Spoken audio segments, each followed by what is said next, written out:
5, 4, 3, 2 y... Bienvenidos a esta nueva temporada de Ya sé que no aplauden.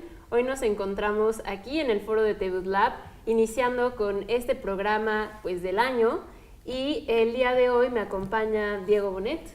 Hola, ¿qué tal, María Paula? Un gusto estar aquí de nuevo con ustedes. Un gusto. Alexis Murillo. María Paula, Diego, ¿cómo están?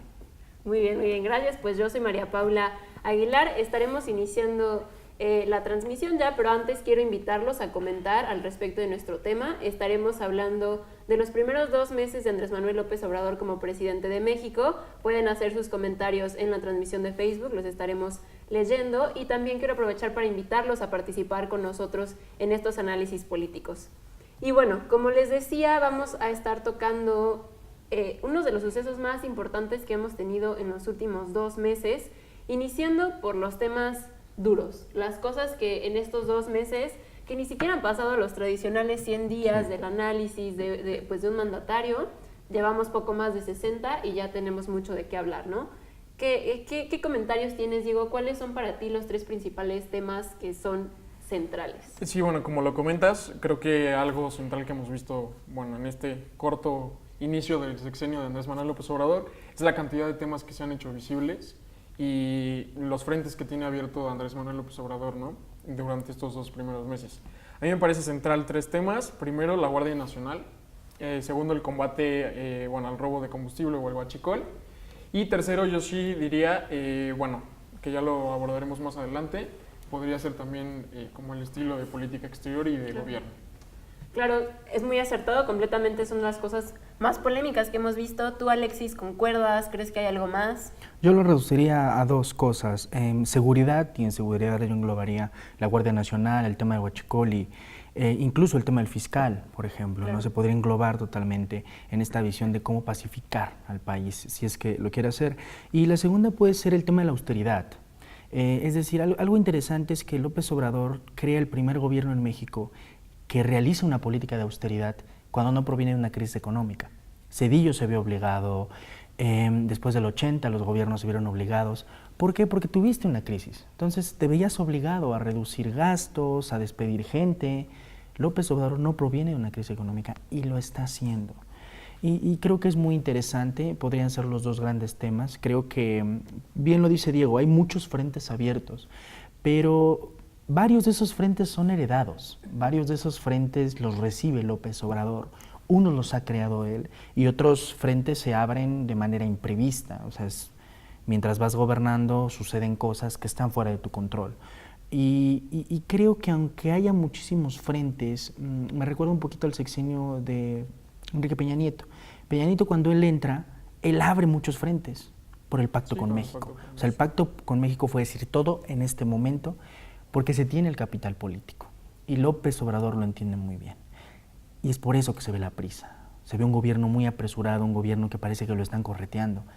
Y lo entiende así porque la legitimidad y los votos se cobran y los tiene que pagar. Pero, por ejemplo, en términos de popularidad hemos visto que creo que ha subido, y entiendo esta analogía de Alexis, que están abriendo frentes AMLO y que en su momento lo hizo Peña Nieto. Desde mi perspectiva no lo está haciendo de la misma manera. Sí, ha habido tintes ahí de improvisación de vez en cuando, claro. Ahora también, es interesante lo que comenta Alexis y yo plantearía la pregunta de, lo vimos con Peña Nieto, ¿no?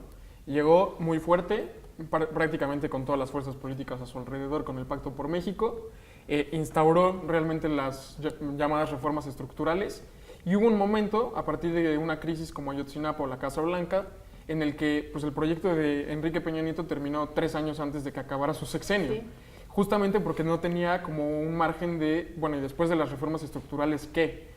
A mí lo pondría sobre la mesa en el sentido de, haciendo esta analogía como con el sexenio de Peña Nieto, que también empezó abriendo nuevos frentes y frentes, o sea, bastante, pues de cierto modo grandes, o sea, no son temas menores, en el sentido de, si no estamos viendo un gobierno que se está apresurando y en esa prisa que tiene se puede realmente estar enfocando como no en los temas más importantes, sino como en temas que realmente no son como por lo que votaron la gente. O sea, yo me refiero, por ejemplo, el tema de la corrupción, ¿no? El tema de la corrupción, pues a mí, por ejemplo, en la parte del combate al huachicol, me parece, hablando ya de un punto fuerte, me falta el tema como de, bueno, ¿y en dónde están las investigaciones? Claro. Tenemos un líder sindical como Carlos Romero Deschamps que sigue ahí y está presente. Y igual lo podemos haber tratado con, dijo que iba a consultar si va o no va a investigar a los presidentes cuando ni siquiera es su facultad. Sí, o sea, totalmente. si hay una investigación tendría que seguir el curso. O sea, siento que el empezar con tanta prisa, como lo hizo con Peña Nieto, al final del día tiene un capital político y lo está gastando. Y eso sí hay que reconocerlo. O sea, sí se está atreviendo a que su capital político lo esté gastando, pero no estoy seguro si, pues, literal, con tanta prisa que está pues, generándose, no se va a agotar este gobierno muy pronto. Sí, además, o sea, hablas de crisis que hubo en el momento de Peña Nieto, pero también, o sea, no podemos olvidar que en estos 2 meses, cada mes ha tenido casi una tragedia, ¿no? Sí. Andrés Manuel López Obrador sí se ha enfrentado a la creación y más bien a la implementación de su plan, pero también se ha enfrentado a este tipo de situaciones bastante, pues, graves, que pues desde diciembre, en enero tuvimos esta crisis en Hidalgo con Tlahuelipan, Claro. que pues definitivamente viene de la mano con esta idea y este plan de combate al huachicol. ¿Cómo ves esta parte, Alexis? Yo creo en ese sentido que la verdadera capacidad de un gobierno se mide ante las crisis. Tú puedes llegar con un plan, tú puedes diseñar lo que quieres hacer, una política pública muy bonita, muy detallada, porque tú tienes el control. Sabes cómo mover recursos, sabes si tienes la capacidad institucional. Cuando llega una crisis debes reaccionar. Y es ahí donde se ve el verdadero carácter de un gobierno. Cómo te movilizas, a quién pones a cargo de cierto tipo de cosas. Lo que pasa en Hidalgo es una tragedia. Las personas estaban cometiendo un crimen, sí, pero las personas que cometen un crimen deben ser llevadas a un ministerio público, deben ser enjuiciadas y si es su debido momento, llevadas a la cárcel, no morir de esa manera. Vimos ahí una incapacidad del Estado, una incapacidad de que se sabía horas antes que las personas estaban ahí, se sabía horas antes del peligro que corrían y no pudieron movilizarse. No sabemos si es por incompetencia, no sabemos si es por carencia de información, lo que sabemos es que no supieron reaccionar. En ese específico tema, ahora, el primer problema que tuvo fue la muerte repentina de la gobernadora y el senador Moreno Valle. Es algo que no se ve planeado, es algo que no se prevé, es algo que no sabes, es algo que simplemente pasa. Y tuvieron que salir, ofrecer una investigación, traer instituciones que den un poco de certidumbre. Una vez más, es ahí, ante las crisis y ante la espontaneidad de los problemas, donde un verdadero gobierno mide su capacidad. Al menos en Hidalgo, yo no lo vi. En lo que pasó en Puebla, tenemos que esperar a que se resuelva la investigación. Y una vez más, no habían sido gobierno a esta magnitud. López Obrador estuvo en la Ciudad de México, sí, pues pero no es lo mismo ser el presidente de un país y sobre todo de un país tan grande como México. Hay individuos ahí que pueden ser criticados porque no tienen expertise, por ejemplo, el hoy director de Pemex. Sin embargo, también... Sí, que nunca salió también. Claro, y hay que reconocer algo. Lo que nosotros consideramos importantes o quienes consideran importantes no es lo mismo que López Obrador considera importante. Para él su agenda es totalmente distinta. Para él lo que quiere hacer es totalmente distinto. Quiere construir una refinería en Tabasco. O sea, es su estado. Y él tiene esa deuda histórica con su estado. ¿Es la mejor opción? No, en términos económicos. Pero es el proyecto de López Obrador. Ahí está también controversial que pues construyó una campaña con base en ciertas promesas, como decía Diego, corrupción, no sé, un sinfín de situaciones y pues sí, básicamente promesas, y se ha enfocado a otro tipo de cosas. O sea, también ya vemos este programa de becas desde la Secretaría de Trabajo, vemos esta creación de las tandas para el bienestar, vemos cierto tipo de propuestas que tal vez en un inicio no tuvieron tanta atención mediática y que ahora la están teniendo y que se está quedando de lado, como decías, corrupción, pero también a pesar de la crisis y de lo que pasó en Hidalgo, no ha habido un más allá de qué va a pasar con su propuesta en contra del huachicol. Sí, a mí también lo que me parece interesante y también lo pondré sobre la mesa es el sentido de, estamos viendo cómo todas sus propuestas están enfocadas o tienen por lo menos un núcleo muy fuerte en la parte social.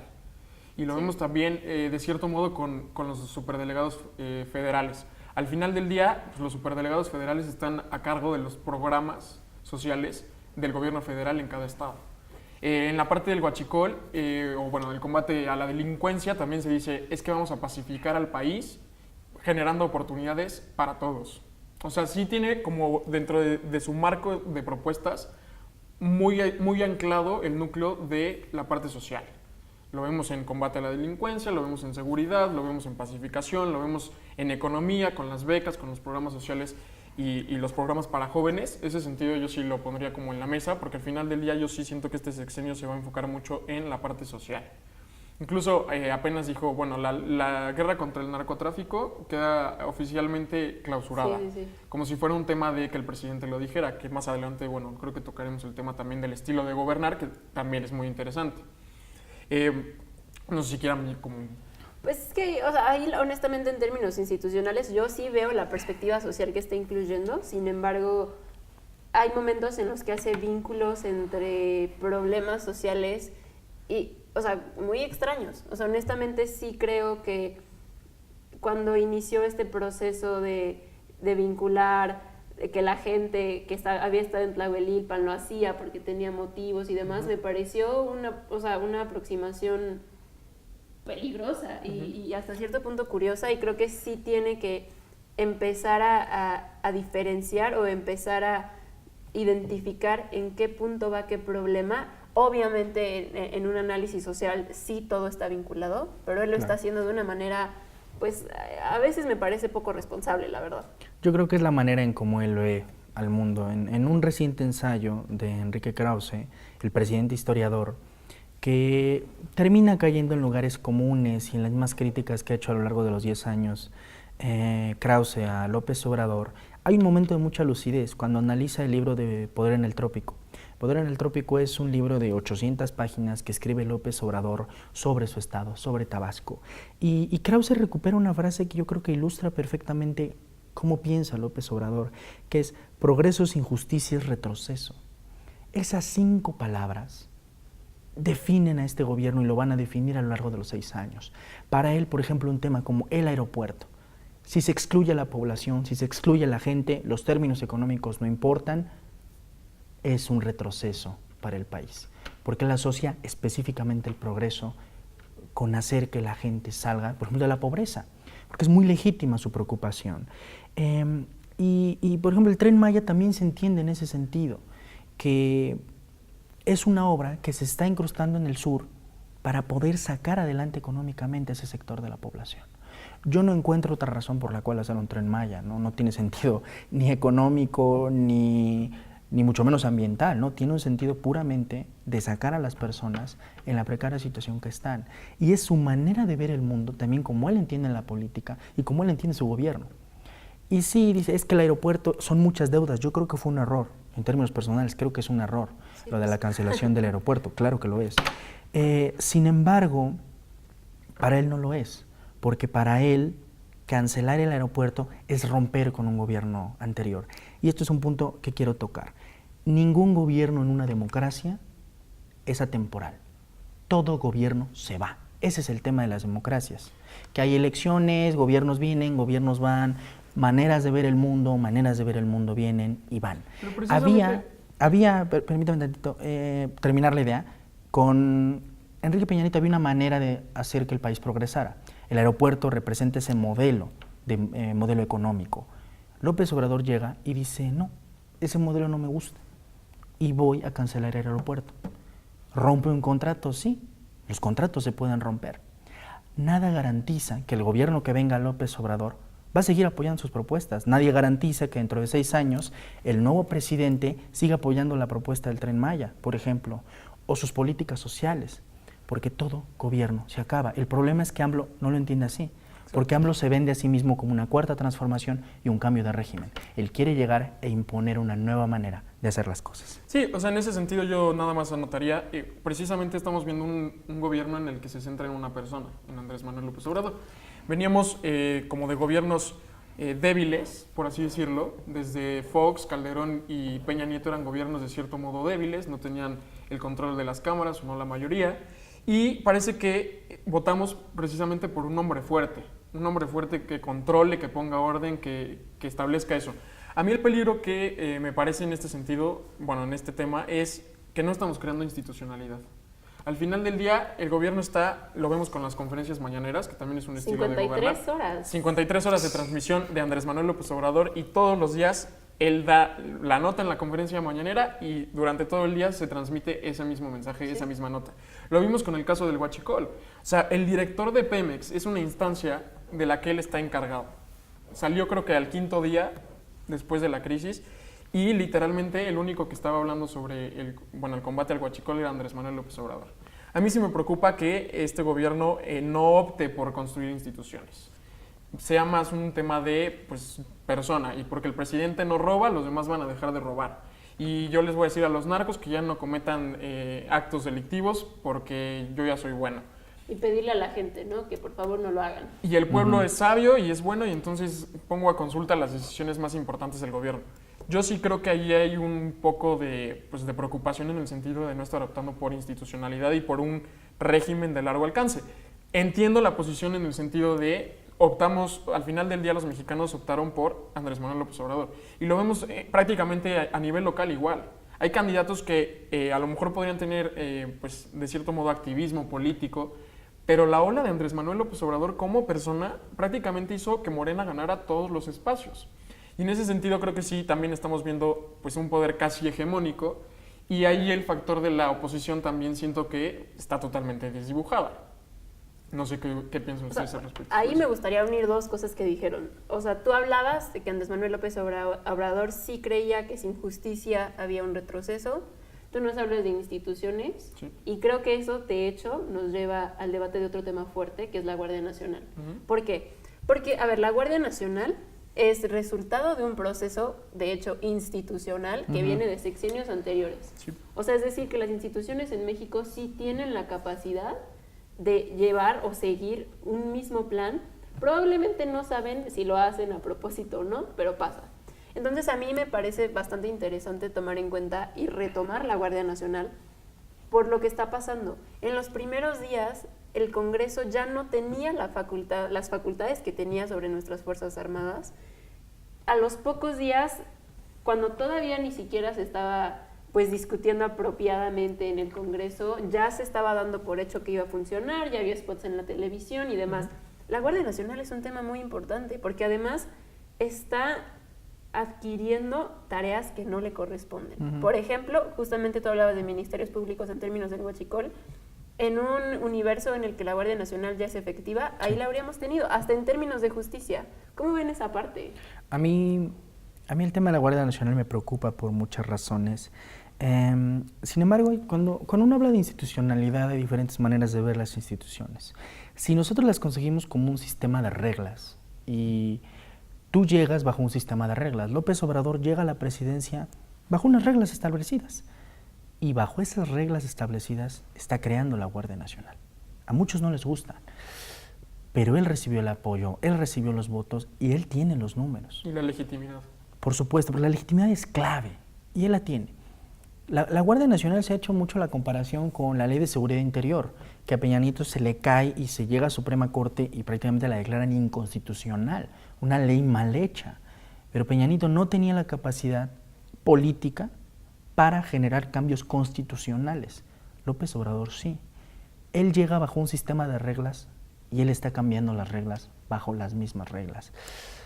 A muchos no les gustan, pero así es esto, así funciona la democracia. Ahora ya, en términos específicos de la Guardia Nacional, ahí están muchísimas organizaciones, muchísimas ONGs diciendo que es peligrosa la creación de la Guardia Nacional por muchos factores. Sin embargo, ante la crisis de seguridad tan grave que tenemos y ante un problema como que es el Huachicol, porque el Huachicol está caminando a volverse una crisis de seguridad impresionante, por opacidad de otros gobiernos, porque cuando Enrique Peña Nieto toma la presidencia, sale Calderón, había alrededor de 1,300 tomas clandestinas en el país.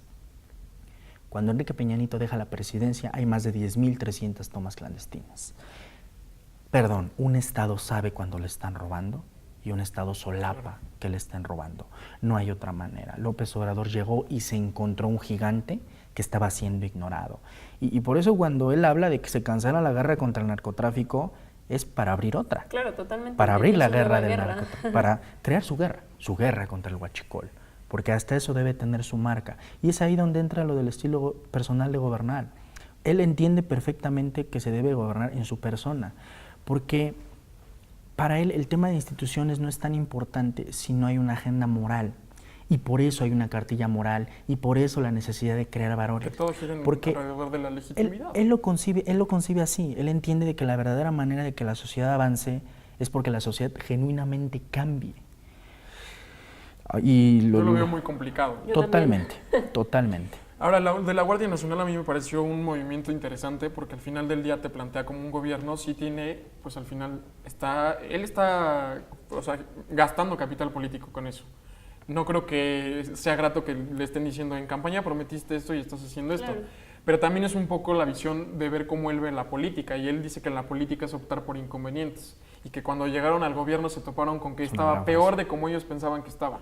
Entonces también a mí se me hace como una jugada a lo mejor política, no tanto en la parte del núcleo de seguridad, interesante en el sentido de cómo llega un gobierno que prometió algo diferente en campaña, que está gastando capital político y que nos está diciendo es que esto está peor de como nos lo imaginábamos, por así decirlo.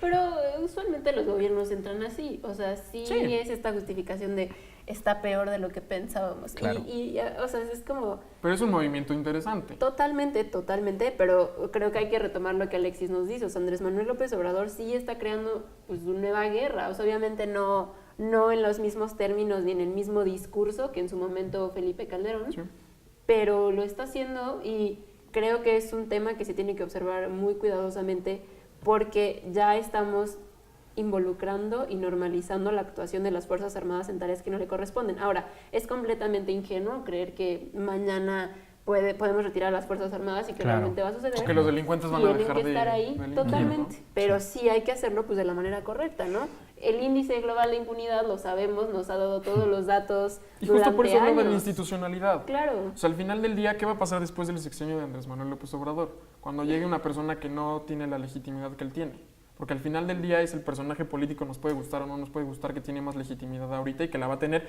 yo creo que durante todo su sexenio. Pero ¿qué va a pasar después cuando él ya no esté? Al final del día, siento que no está optando tanto por un gobierno de institucionalidad, de crear instituciones, simple y sencillamente, y lo vemos también con los órganos, autónomos. También, por ejemplo, otro tema que es muy interesante es las designaciones del Poder Judicial. Como de cierto modo a los gobiernos pasados se les reclamaba y se hacía un escándalo porque estaban nombrando gente afín para que presidiera órganos superiores de justicia.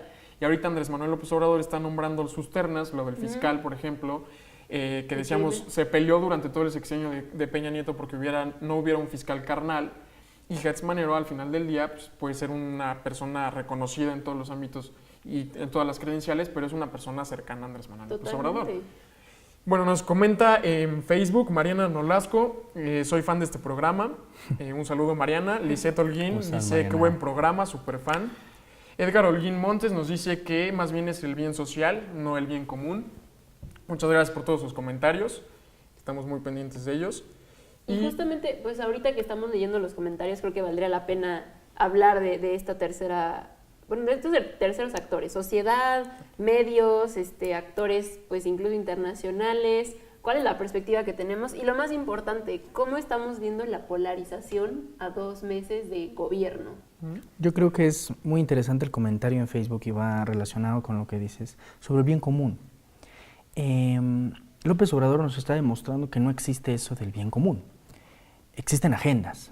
Porque en el momento en que una persona se levante y no le guste ese bien común, ya no puede ser bien común, porque el bien común parte de una totalidad, parte de que todos estén de acuerdo en algo. Y tal vez podemos encontrar bien común en lo que Diego tocaba anteriormente, en las instituciones. Esos andamiajes que creemos que nos permiten regular nuestra vida pública. Y es aquí donde importa la acción de la sociedad y es aquí donde importa la acción de la oposición. Por ejemplo, si hablamos de una democracia deliberativa y participativa, la sociedad es un factor como tal que se mete dentro del poder público, dialoga con sus representantes e intenta que algo pase, intenta que algo cambie. Ahora, yo creo que la polarización siempre estuvo ahí, simplemente López Obrador llegó y la mostró. la utilizó obviamente. La está utilizando. Claro, en política todo se ocupa, nada es inocente cuando se persigue el poder, nada. Y la polarización la vamos a seguir viendo, la polarización yo creo que va a seguir siendo un factor determinante del gobierno. Es un contexto en el cual López Obrador se siente muy cómodo, porque López Obrador es un político que verdaderamente vive en la campaña, porque él, a lo largo de su carrera política, él ha estado en campaña, persiguiendo un cargo público, y él entiende que también se puede gobernar así. Polarizas, al final, cuando, por ejemplo, los plebiscitos son una polarización si tú mandas un plebiscito, es sí o un no. Brexit fue una polarización, es sí o es no la unión. Ahí está, entonces la polarización siempre está presente en la política, simplemente creo que López Obrador es muy atípico en muchísimos sentidos y lo muestra de una manera diferente. Y ahí es donde debe estar la oposición, porque si AMLO ofrece una visión de la realidad, debe estar la visión contraria, debe estar alguien que ofrezca y decir, no, nosotros creemos en esto. Que sea otra opción. Pero yo no veo oposición. Ahora, ya a mí me gustaría poner también en este aspecto dos elementos. Yo creo que al final del día vemos cómo este partido y este hombre fuerte, que casi es un poder hegemónico, por así decirlo, pues literalmente está en la cúpula de poder. Al final del día, pues hay como ciertos actores que están tratando una de dos. O se unen de cierto modo, y lo leí en un artículo esta semana en el que decía, la oposición puede ser reaccionaria, irnos por otro camino que no es el de Andrés Manuel López Obrador y pelear todo, o ayudar a construir lo que Andrés Manuel López Obrador quiere pues, generar, por así decirlo. Y lo vemos con la declaración de la dirigente nacional de Morena, que suena mejor Primor que PRIAN. Al final del día creo que hay dos bandos. Los que van con Andrés Manuel López Obrador y los redime, aunque sean del PRI, aunque sean de las peores prácticas, aunque sean de las prácticas que criticamos durante muchísimo tiempo, pero como ya están en el proyecto de la Cuarta Transformación, están en un mismo eje y ya son aceptados. Ese es por un lado, pues de cierto modo como un espectro de la oposición, y el otro espectro de la oposición al final del día pues es como este reaccionario de pues hizo algo tal, el presidente hizo mal, bueno, vamos a hacer un escándalo sobre lo que hizo mal, ¿no? Al final del día yo creo que un sentido, o bueno, un pues, elemento importante que hay que poner sobre la mesa es la idea de pueblo. Yo sí la estoy viendo primero desde el gobierno, pues realmente con un sistema hiperpresidencialista en el que vemos la figura, pero dentro de esa figura está la idea de pueblo muy presente. Cuando Andrés Manuel López Obrador, hay que recordarlo, dijo, yo ya no me pertenezco a mí mismo, sino a ustedes, el pueblo. De este hiperpresidencialismo está la idea de pueblo, pero también está desde la nueva idea de oposición. Yo creo que las elecciones pasadas, al final del día, lo que hicieron con certeza es, primero, pues terminar con el sistema de partidos, que pues literalmente reinó durante la política mexicana desde 1988. El triángulo del poder del PRI, del PAN y del PRD se terminó. Lo estamos viendo también, es muy curioso cómo pues al final del día el estilo de gobernar de Andrés Manuel López Obrador, como decía Alexis, es en el sentido de, pues a lo mejor yo ya no soy solo el presidente, sino también el líder del movimiento. O sea, la idea de pueblo y de movimiento social está muy presente en el gobierno y también en la oposición en el sentido de las nuevas fuerzas políticas que se están queriendo generar. Por ejemplo, lo vemos desde la periferia expresidencial, con Felipe Calderón y Margarita Zavala, en el que están empujando por un partido diferente al PAN. Lo vemos también desde la periferia local, con Movimiento Ciudadano y, Enrique Alfaro desde Jalisco, y también Pedro Kumamoto, que está queriendo hacer un partido local llamado Futuro. Y también, pues esa idea de movimiento social lo podemos ver desde la periferia sindical, con el Bester Gordillo y el nuevo partido como que está queriendo generar. Es muy interesante lo que está generando Andrés Manuel López Obrador, porque está moviendo más de una partidocracia a que realmente en lugar de partidos políticos que al final del día se agrupan dentro de una institución como un partido político, pero están optando más por una vía de movimientos sociales, que eso también es muy interesante. Y pues sí, realmente creo que a fin de cuentas en el tiempo que nos queda de este gobierno vamos a estar viendo pues sí su actuación, pero como tú decías y como creo que todos coincidimos aquí, hay muchos frentes, pero también ya hay muchas voces porque se han visibilizado muchísimos temas. Es algo que pues estaremos tomando en cuenta, que estaremos viendo y analizando. Muchas gracias por acompañarnos en este primer capítulo. Los esperamos el próximo miércoles a las 11 de la mañana. Y bueno, no olviden participar también con nosotros. Si les gustaría participar en este foro, por favor escríbanos, acérquense a las redes sociales de TVUT Lab, Facebook, Twitter, Instagram, @TVUT Lab.